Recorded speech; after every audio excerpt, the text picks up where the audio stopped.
Күңел кыясы.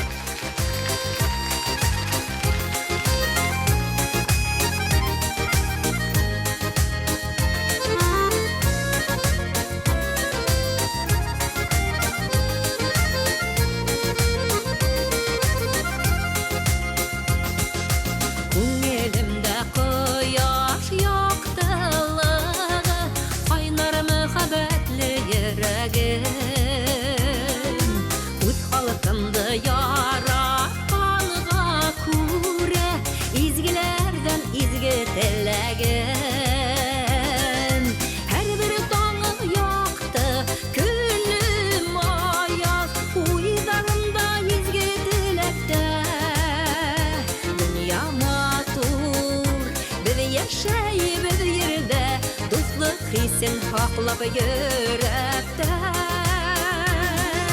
Һәрбер таңым якты, көнем аяз, уйдарымда изге теләктә. Дөнья матур, без яшәйбез йөрдә, дуслык хисен хаклап йөрәктә.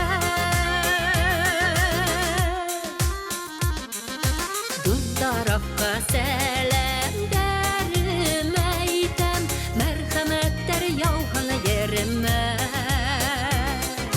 Dostlar bulup birge biz yaşayıp, hizmet edip doğan ilime.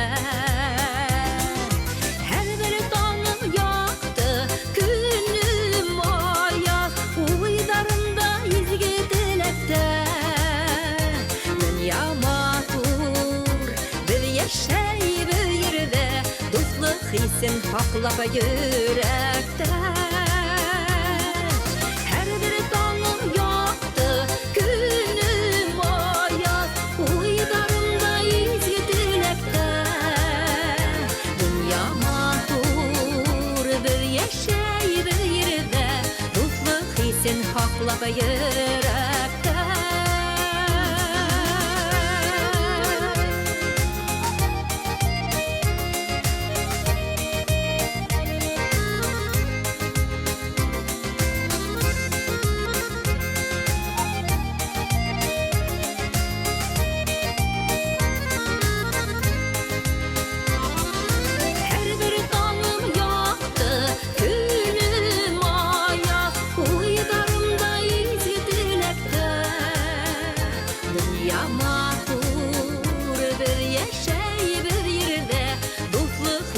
Haklap yürekte. Dünya matur, biz yaşayıp yürüde, dostluk hissin haklap yürekte. Dostluk hissin haklap yürekte.